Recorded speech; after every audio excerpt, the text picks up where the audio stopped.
Mobile phone দিয়ে video shoot করার সময় যেই ভুলগুলো একদমই করা যাবে না। আসসালামু আলাইকুম, আমি আলিম হুসাইন। আশা করছি আপনারা সবাই অনেক ভালো আছেন। তো আজকের ভিডিওটা তাদের জন্য যারা মোবাইল ফোন ভিডিওগ্রাফার আছেন। আপনি যদি মোবাইল ফোন দিয়ে ভিডিও শ্যুট করে থাকেন তাহলে আজকের এই ভিডিওটা দয়া করে শুরু থেকে শেষ পর্যন্ত অবশ্যই দেখবেন, যাতে করে আপনার ভিডিওগ্রাফির লেভেলকে এইখান থেকে এইখানে নিয়ে যাইতে পারেন।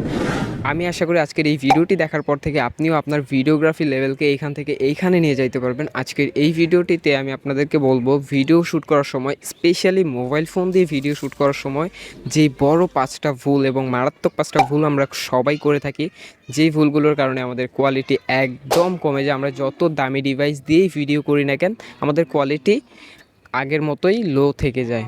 তো যেই বড় 5টা মারাত্মক ভুল আপনারা করবেন না, সেই বিষয়ে আজকের ভিডিওতে আলোচনা করব। অনেক বকবক করে ফেলছি, চলেন ভিডিওটি শুরু করা যায়।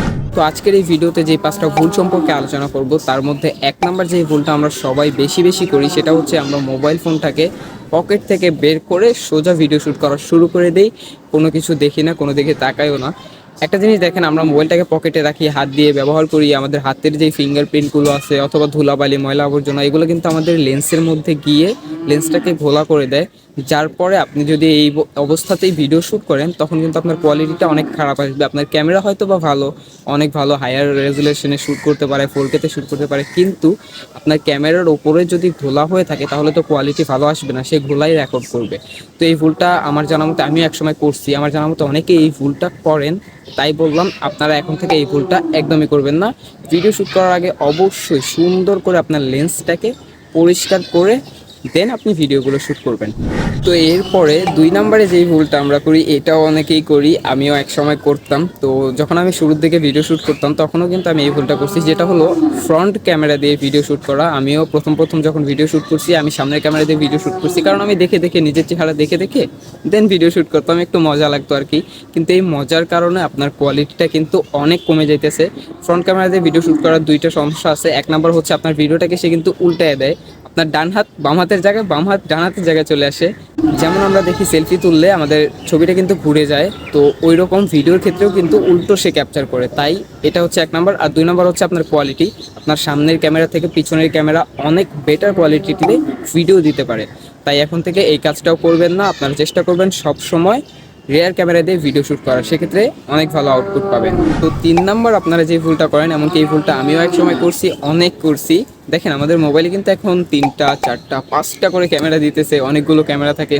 তো কোন ক্যামেরা দিয়ে ভিডিও শ্যুট করবো? আলট্রা ওয়াইড আছে, আমাদের মেন ক্যামেরা আছে। তো আপনি যদি খুব বেশি প্রয়োজন না হয় আপনার আলট্রা ওয়াইড ক্যামেরার, তাহলে এটাকে ইউজ করবেন না, কারণ এটা মেগাপিক্সেল কিন্তু কম থাকে। আপনি চেষ্টা করবেন মেন ক্যামেরা দিয়ে ভিডিওগুলো শ্যুট করার। যদি এইভাবে দাঁড়িয়ে থেকে কোনো কথাবার্তা বলেন বা আপনি ভ্লগিং করেন, সেক্ষেত্রে আপনি মেন ক্যামেরা দিয়েই সব ভিডিও করার চেষ্টা করবেন, কারণ আলট্রা ওয়াইডের চেয়ে কিন্তু মেন ক্যামেরার মেগাপিক্সেল অনেক বেশি থাকে। যেমন আমার এই ফোনে 8 মেগাপিক্সেলের আলট্রা ওয়াইড আর মেন ক্যামেরাটা হচ্ছে 64 মেগাপিক্সেল। তো আপনারাই আমাকে বলেন যে কোনটার কোয়ালিটি ভালো আসবে। অবশ্যই মেন ক্যামেরার কোয়ালিটি ভালো আসবে, এটাই স্বাভাবিক। তো আপনারাও এই ভুলটা আর করবেন না, এখন থেকে সবসময় মেন ক্যামেরা দিয়ে ভিডিওগুলো শ্যুট করবেন, তাহলে দেখবেন আপনার ওই আলট্রা ওয়াইডের চেয়ে অনেক গুণ বেটার কোয়ালিটির ভিডিও পাবেন। যদি আপনার আলট্রা ওয়াইড দরকার হয় খুব বেশি, সেক্ষেত্রে আপনি ইউজ করতে পারেন একটু সময়ের জন্য। অন্যথায় আপনি একটা সেলফি স্টিক ইউজ করতে পারেন, সেলফি স্টিক দিয়ে ধরে ভিডিও শ্যুট করবেন, সেক্ষেত্রে আপনি অনেক ওয়াইড অ্যাঙ্গেল কভার করতে পারবেন। তো আশা করি বুঝতে পারছেন, আর এই ভুলটা এখন থেকে করবেন না। তো 4 নাম্বার যে ভুলটা আমরা সবাই করে থাকি, সেটা হচ্ছে লো কোয়ালিটিতে ভিডিও শ্যুট করা। দেখেন, আমাদের ডিভাইস কিন্তু অনেক ভালো কোয়ালিটিতে ভিডিও আমাদেরকে দিতে পারে, কিন্তু আমরা যদি সেটিংসটাকে অন না করে নেই ভাই, তাহলে তো আর সে আপনি আমাদেরকে ভালো কোয়ালিটির ভিডিও দিবে না, তাই না? তো আমার ফোনে যেমন 4K সাপোর্ট করে, আমি যদি এটা দিয়ে 720p বা 1080p শ্যুট করি, তাহলে তো আমি 4K সমান পারফরমেন্স পাবো না, আর আমার ডিভাইসও তো আমাকে ইচ্ছা করে দিয়ে দিবে না, তাই না?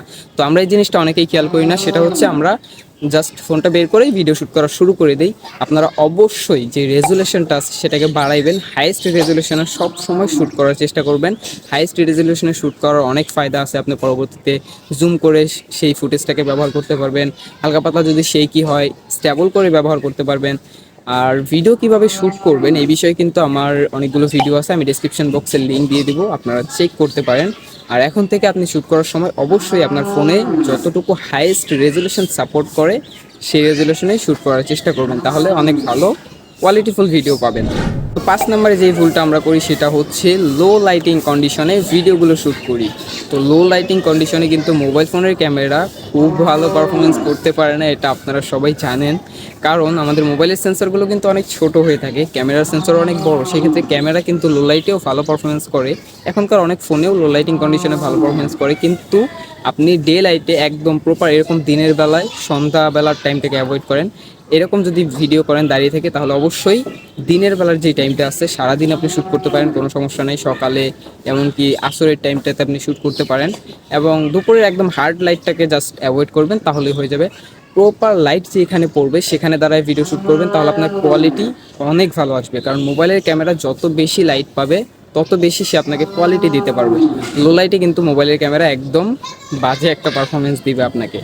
তো 6 নাম্বার এবং আপনাদের জন্য একটা বোনাস টিপস, সেটা হচ্ছে আপনারা যদি আমার মতো গরিব হয়ে থাকেন, বাইরে ভিডিও শ্যুট করেন, কোনো স্টুডিও না থাকে, তাহলে এই কাজটা অবশ্যই করবেন। সেটা হচ্ছে আপনারা চেষ্টা করবেন কি পিছনে যেন সবুজ গাছপালা থাকে, তাহলে কি হবে আপনার ভিডিওর ব্যাকগ্রাউন্ডটা অনেক সুন্দর লাগবে।